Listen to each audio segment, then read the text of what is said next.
I got sentenced to 10 years in prison.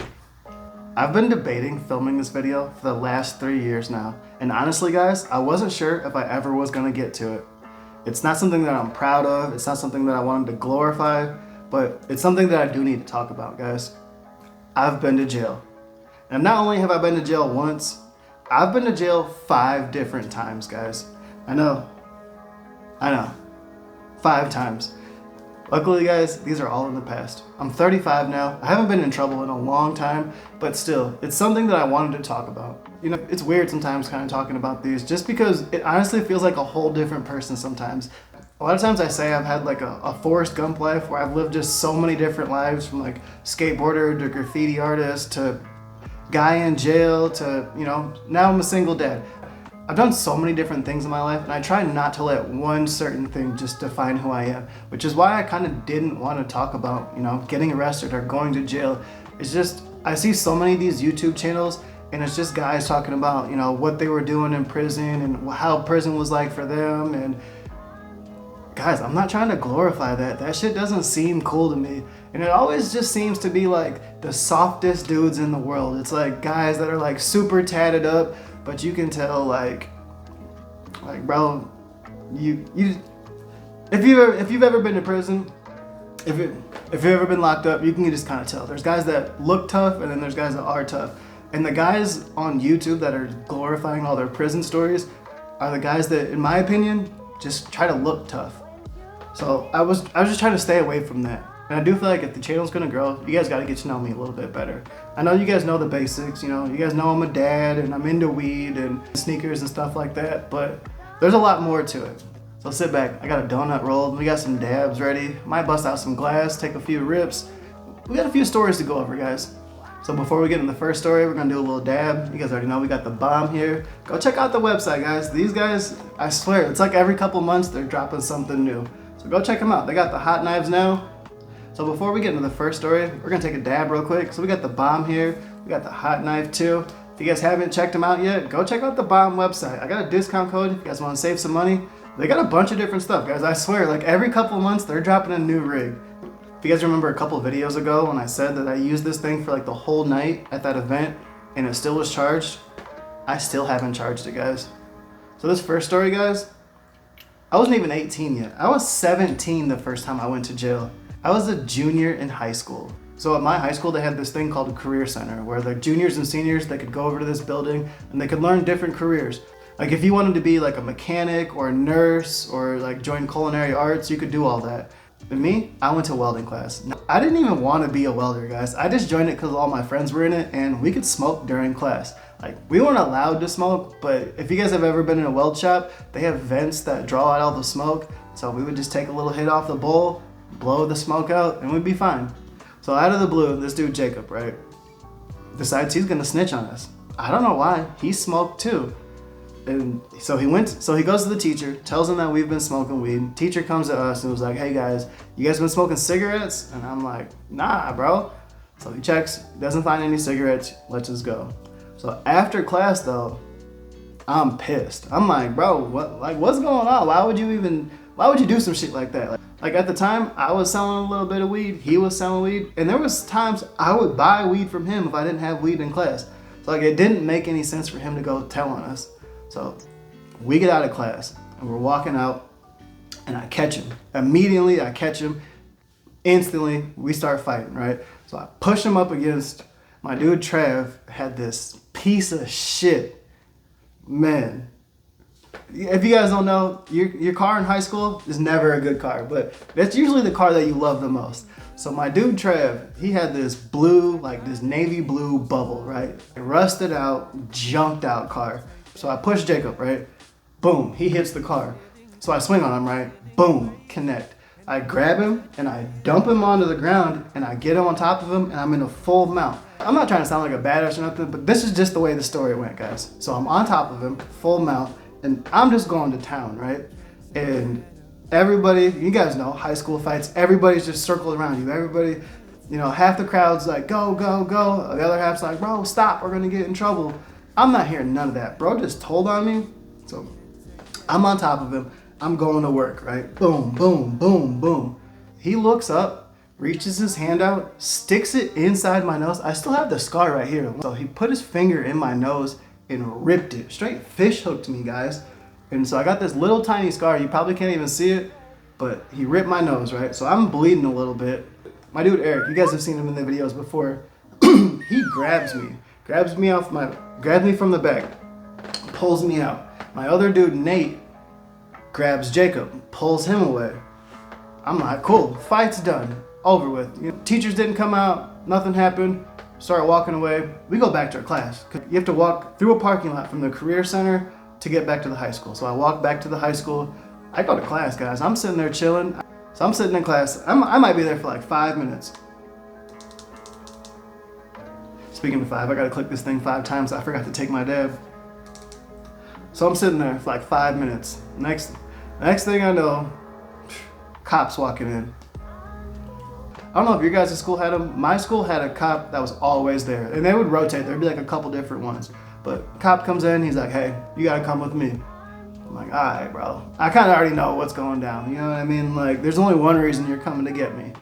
So we walked down to the office, but it was weird. It's weird because I see Eric there, but he's already in handcuffs. I'm like, what the hell's going on?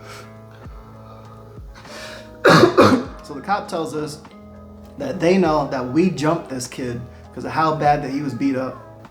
And so me and Eric are both going to jail. At this point, I'm just like, bro, what the fuck?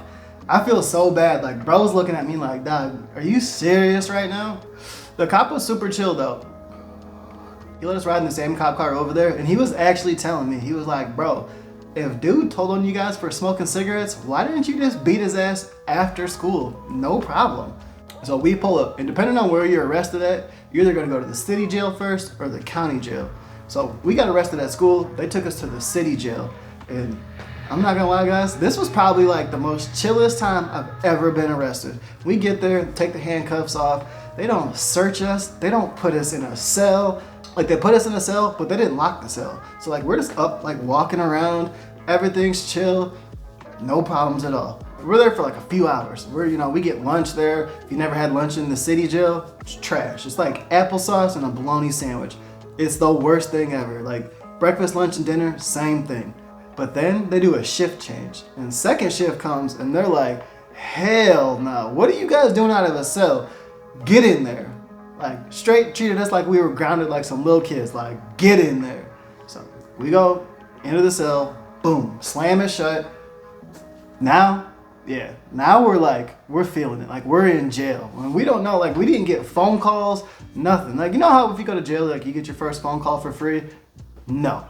They treated us like some little kids. They sat us down in there, called our parents. My mom had to come pick me up. Eric's mom shows up first. She's pissed. Now, I don't know if you've ever seen a black mom. She was not having it. She's not believing the story, nothing. I'm trying to tell her, I'm like, look, Miss Rosa, Eric didn't do nothing. Literally, I promise you, she's not hearing it. Eric, obviously, he's mad. He's got the right to be mad. So he's getting into it with his mom. Now he's telling his mom, I'm not trying to go back with you. So you know what the cop does? Bet, you don't want to go home? You ain't going home. Bro, they sent him to juvie. This man, literally 6 hours earlier, was just in welding class, doing nothing wrong. My mom comes, and I'm, yep. Mama, you coming to pick me up? I'm ready to go home. She's pissed. So before they let my mom take me, they pull my mom into this room, and they give her this whole rundown about how, like, we're in a gang and we jumped this kid and yada yada. A bunch of shit that never even happened. Like, I'm not saying that, like, we were completely innocent and everything, but what I'm saying is these cops spun a story, guys. They made it seem like we were some hitman hired to go, like, take this kid out or something. And I'm like, the kid snitched for smoking weed, guys. Like, that was, like, I didn't tell them that, but I'm like, bro, this is literally over nothing. So they released me to my mom, right? They're like, hey, you're gonna get a letter in the mail, you're gonna find out your court date, you can go from there. I'm like, I bet. So a couple days go by, Eric comes home on house arrest. You know, like, they put the big ankle monitor on him. He's on house arrest. Mind you, bro did not get in a fight. Like, all this is going on. He went to juvie, he's put on house arrest. He hasn't done anything wrong. They don't even have video. Like, we have cameras outside. They could have easily went and checked. Nothing. They're like, nope, hey, send your black ass to jail. Now mind you, the kid I beat up, he was a white kid. Not only was he a white kid, his parents were pretty well off. They own a pretty dope restaurant where we're from. So like that caused a whole nother issue. I couldn't go to the restaurant, anything like that. I'm sitting here, I'm waiting on this letter. Now I got grounded. That's how I was a kid. That's how you know I got grounded. Like I got in a fight at school, I got grounded. I wasn't a grown up, so me going to grown up jail was kind of crazy. Well, I'm sitting here waiting on this letter, doesn't come. I get a call from Eric one day, and the house arrest people randomly showed up at his house, cut his ankle monitor off, and dipped. Guys, we never went to court. Literally, to this day, I don't know what happened. It was the weirdest thing ever. The charges just kind of disappeared. I don't know if it was just because they realized like we just put an innocent kid on house arrest for 2 weeks for no reason, so they just kind of called it as a wash or what, but I never got charged for that one. Now that's not to say it didn't come up later in life. Just because I wasn't convicted of it doesn't mean they didn't bring it up. Like, this is mind-boggling. So that first one happened when I was 17. The next one happened when I was 18. So my junior year, I got arrested. Nothing happened. My senior year, I got arrested. This one stuck. This is when stuff got serious, guys. Story number 2. But before I get into that one, we're gonna go ahead and open this box real quick. So you guys already know every month the weed box sends us over a box. This is the October box. So let's go ahead and see what this one is. You guys already know we got the card every month. Biggest business card in the game, guys. If you want to know how to win a free box, you guys can go ahead and check that out. We got the sticker. Alright, shout out to them. I already see we got some candy in here. We're definitely Halloween themed this month. So this is what I call the snack pack. This is gonna have like all your accessories. It's gonna have like, you got the lighter. Lighter's sick. We got a pre-roll. They're throwing some hemp wraps. These ones are got Great Burst. We got the Puff socks. Hey, it's getting cold out, so these long socks definitely about to come out. Definitely about to get some use out of these now for sure. And then we got some Purple Haze, guys. Hold on, let's go ahead and check this out. If you guys didn't know, the Weed Box is also an online THCA dispo. So they got like a bunch of different stuff. They got concentrates, they got flour. Damn, okay. Check out the flour, guys. This is, I'll throw some B-roll on for sure, but this is looking fire, guys. Hell yeah. Can't forget the grape airhead. This is my favorite part. So, they have some of the sickest pieces, especially for like Halloween. I still have my ghost rig back there from like 2 years ago. That's honestly still to this day, I think that might be my favorite piece they've sent me. Hey, that's dope, guys. Hell yeah, definite Halloween theme. This thing is sick. Shout out to the Weed Box for this. This looks dope. I would honestly, I'm not gonna do it because of the kids, but I would set this up in my living room as like a display piece. Just, you know, keep this out with the fall decorations. This looks sick, guys. You guys see all the bats and stuff in there? I randomly just had like a bag of shake. The things you get when you work in the weed industry. We're gonna take this rip real quick, then we'll get into story number 2.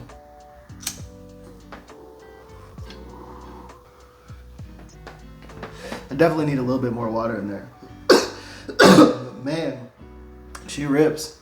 So story number 2 takes place my senior year of high school. By this time I'd already been kicked out of regular school and I was in an alternative school where you only go like either in the morning or the afternoon. Obviously guys, I was going in the afternoon. I was not trying to get up and go to school in the morning. On this particular day, we didn't even have school. I had the day off of school. So the night before, we'd all been up partying the whole night because we didn't have school the next day.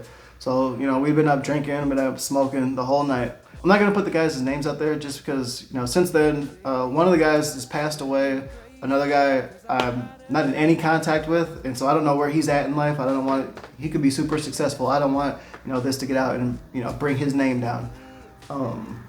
So the night before, we'd all been out partying, and Duke gets this idea. So in the morning, me and P get picked up by, let's call them Tom and Jerry. Now, Tom is like in his 20s. He's like 23, 24 years old. Jerry, he's 16. So you got Jerry, he's 16. P, he's 17. I just turned 18. And then Tom, we're going to say he's like 24, right? So Jerry had come up with this plan. Now, his uncle was the man, right? I'm not even going to put his business out there, but his uncle used to get some money, right? So he's telling us, hey, my uncle's at work right now. We can go slide up in his crib and we can go, you know. He tells us his uncle, you know, sells a bunch of weed. And I'm like, all right, bet. So we're going to go in there. We're going to take his weed. P lives out all the way on the south side, right? Now, his uncle lives on the north side. If you guys have been to Elkhart, you guys know where Greenleaf Manor is. His uncle lives in, at that time, like a nice subdivision. Like everybody there, like their parents are together, you know, both got jobs. Like it's a nice subdivision. So basically the way Jerry breaks it down to us is nobody's gonna be home. We're gonna slide in, we're gonna take all the weed and then just leave. And I'm like, I bet. That's not how that shit went down, guys. So we're driving up to the house and Jerry's like, man, I'm not going in. And I'm like, bro, what do you mean you ain't going in? He was like, man, you go in first and then you can unlock the doors and then you can let me in. And I'm like, all right, bro, whatever. Like, we're out of here. I'm not just gonna throw the whole mission away. You know? So we pull up to the house and they drop me off, right? Now, originally in my mind, 4 people are getting out of this car. Then Jerry pulls the whole little, I'm not getting out. So then that turns into P's like, well, I'm not getting out. Tom's like, well, I'm driving. I'm not getting out. So we went from a 4-man mission to a 1-man mission. I'm like, all right, whatever, guys. So walk up to the house, garage door, it's locked. I'm like, damn. So I walk around to the back of the house, back door locked again. I'm like, damn, bro. Like none of this plan is going the way bro's telling me it's gonna go. So I go over and I see this rock, and I'm like, man, I'm gonna have to break the window in the garage so I can go through the garage to get into the house. So pick up the rock. Right when I'm like back here, right? I'm getting ready to go like slam the rock into the window, and I'm like, man, let me check to see if this window's unlocked. So the window's unlocked, right? So then slide the window up, jump in, and now I'm trying to go from the inside the garage into the house. So I start trying to kick on the door. This door is not moving, like at all. I'm not getting anywhere. So it's probably been, you know, since the time that they dropped me off, it's probably been, you know, 2 or 3 minutes. I had to walk around to the back of the house, walk around to the front of the house, go to the side of the house. Like there was a lot in there. In that time, I started hearing sirens. I look down. Now let me throw this in there. So this is back in 2008. My phone didn't have any minutes on it. If you guys remember 2008, my phone was out of minutes, so I couldn't call, I couldn't text. So I had Jerry's phone on me, so I could text them like, hey guys, I got inside, come on, right? I look down at Jerry's phone and it's them saying, you need to get out of there. What do you mean? Bro, I'm already here. There's no getting out of here. So now I'm freaking out. So I'm trying to think, do I go out the front door? Do I go out the back door? Do I go back out the window? Like, cause this garage has, this is a nice neighborhood. This is a big garage, guys. This garage is big enough to where it has a front door, a back door, and a window. So I walk out the front door, right? As soon as I walk out, I'm surrounded. Cop cars everywhere. Instantly, cop puts me on the ground. He's like, what are you doing? And I was like, man, nothing, man. I was just, you know, just walking. He was like, nah, bullshit. So he takes me to jail, and at this time, I have no idea what I'm being charged with, right? I don't know the amount of time that you can get for these things, right? Because I'm an 18-year-old kid. I'm a senior in high school. So I go to jail. Next morning, I go to what's called magistrate. That's where they read off your charges. So they read off my charge, burglary, level B, carries up to 20 years. Instantly, I'm like, 20 years? What the fuck are you talking about? 20 years, bro. So I end up sitting in jail for like 3 months. Everybody snitched on me. Check this out, guys. Check this out. I'm the only one that goes to jail, right? Now, since Jerry was 16 and I had his cell phone, His parents wanted to know when he got home that day where his phone was. Guess what he did? He told his parents where his phone was. So he goes down to the police department, and not only does he tell them that I took his cell phone, he says that I used his phone and planned the entire robbery by myself, and he had nothing to do with it. He said it was Tom, me, and P. So guess what they do, guys? They go pick up P and Tom. Guess what they do? Both of them snitch. This goes to tell you guys, if you think people are your friends, hey, these are not your friends. Now, these are guys that I was literally, at that point in my life, I was ready to die for these guys. I thought these were my best friends in the world. All three of them told on me just to save themselves. All three, not only told on me, they all three made up 3 different stories about how I was the bad guy. How I played, and I'm like, does this even make any sense to you? Honestly, the stories didn't even make any sense. The cops knew they were all lying. All that they knew for sure was that I had gone into this house. So I end up getting charged with a burglary. I go to jail, right? I sit in there for like 3 months. I end up getting found guilty. I get sentenced to 8 years, but they suspend all of it. So basically that means I just get put on probation for 8 years. Let me tell you guys, that right there is a whole nother setup. 8 years of probation as an 18-year-old kid, it's just not gonna work. So after that, now I start becoming an adult. I end up having my first kid. You know, I get a job. I start selling a lot of weed. Honestly, guys, I can't hide any of that part. I start selling a lot of weed. Still doing a bunch of shit I'm not supposed to be doing. I'm not like breaking into houses or anything like that. I'm still basically a young dumbass kid. So I skate by on probation for almost 5 years, right? So this brings us up to story number 3. I feel like we got to get the donut lit for this one, guys. So arrest number 3 and 4 aren't as interesting. They're both probation violations, and they're both probation violations for the same thing. Same thing in the same year, guys. This right here. So if you guys don't know, while you're on probation, you can't do this, especially in Indiana. That's where all of this took place, down in Indiana. I had what I thought gotten figured out when I was gonna get drug tested. I thought I had the schedule like down pat. Trust me, you don't, guys. If you think you have it figured out, you don't have it figured out. I didn't have it figured out. I was already on probation for almost 5 years, so at that point, I thought for sure I had it down pat. Until I go to probation this one day. Normally when you go up into probation, you walk through this little hallway, and then my probation officer her office is right to the right. And so it was just weird because I go to walk down the hallway, and when I walk down the hallway, I look off to the left, and I just see a room full of police officers. I'm like, huh, that's different. And so when I walk in, she sits me down and we start talking real quick, and she's like, hey, just want to let you know, that last drug test you took, you failed. And I was like, nah, no way. Like I had a system figured out, guys. I was drinking a bunch of water, doing the little, doing the detoxes. I thought I had it figured out.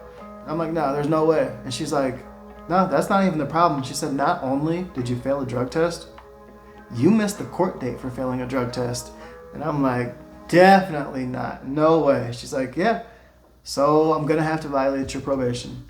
So those cops that were in the other room, no, that's what they were there for. They come into my room, arrest me. I go to jail for 30 days, guys. 30 days. And this time I lose my job. I could have lost my place. I just got a new place. I could have lost that.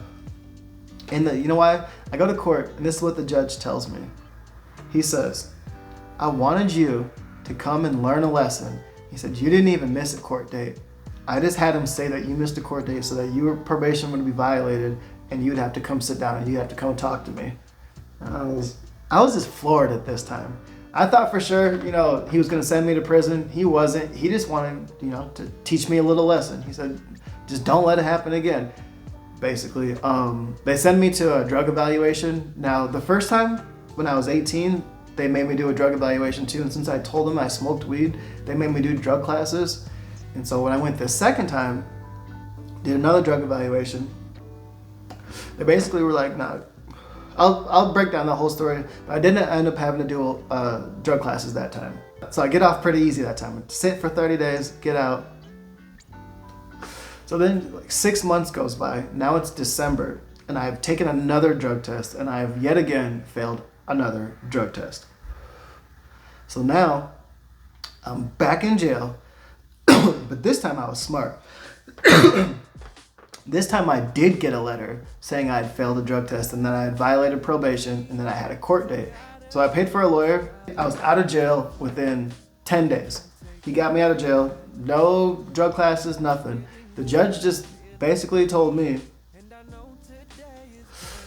if I ever see you in this courtroom again, you're going to prison. He's like, I'm not gonna recommend drug classes. He's like, obviously you're not gonna stop and you keep trying to finesse the system. So when I see you again, I'm sending you to prison. And I was like, all right, bro, whatever you say. This is like 10 days before Christmas. Only thing I care about, let me out for Christmas, bro. I'm not stopping. Like, I don't know why, guys. I just had it in my brain that I could finesse the system. I was like 23 at the time, 22, 23 at the time. And basically you couldn't tell me shit. So I got out, I kept smoking, and I kept drinking. If you guys don't know, I've been sober from alcohol for over 6 years now. So shout out to that. But I used to have a real bad drinking problem. So this last arrest, this is the worst one. So I was out of jail for 16 days, guys. 16 days. I got out the 15th. I got arrested January 1st, 2014 for the very last time. But this time was definitely the worst time. This time, like I said, the judge just told me, he just got done telling me 2 weeks ago, when I see you again, you're going to prison. So guess what I did, guys? So I go to this New Year's Eve party. I have this girl pick me up. I didn't really know her too well, but we all kind of knew the same people, right? So she picks me up. We go to this New Year's Eve party. I get blackout drunk. That was my thing. I know a lot of people when they get drunk, they like throw up or, you know, they fall asleep or any of that. Not me. I get drunk and I black out. And then you'll be sitting here talking to me and you'll be thinking I'm talking to you and I won't remember any of it. I'll have hours and hours, days, just I don't remember. It's pretty scary when you go back and think about it. So we leave this party, right? The party was cool. We leave this party and she's going to take me home. And from 11:45 until about 8 o'clock that next morning, there's a whole gap. I don't really remember. I don't really remember any of it. I was just messed up, guys. So she goes to drop me off.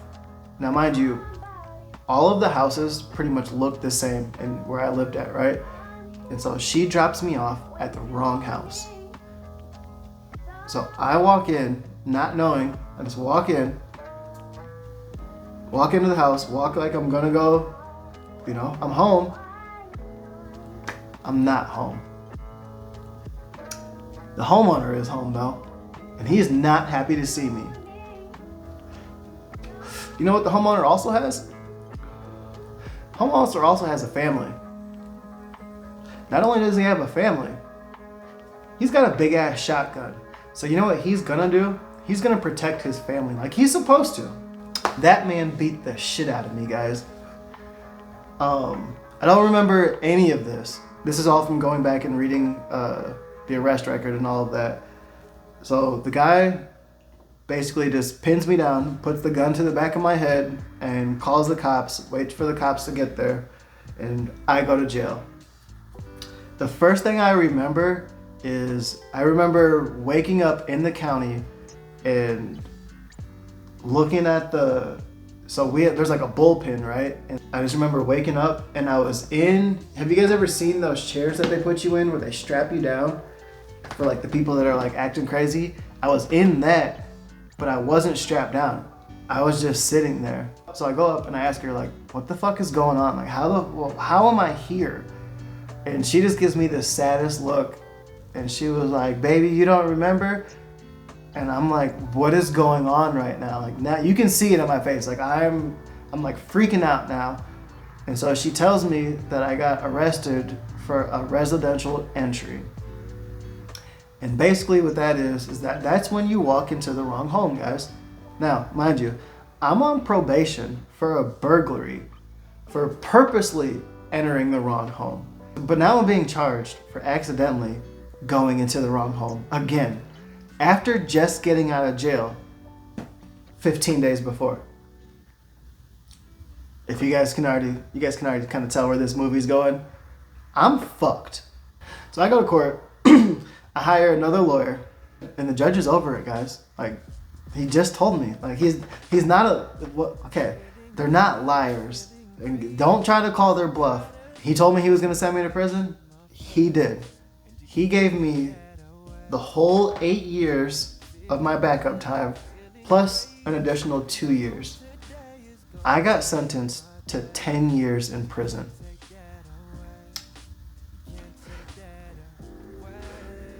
That kind of sucked, guys. So that was in May of 2014. I got sentenced, and so I got sentenced to 10 years.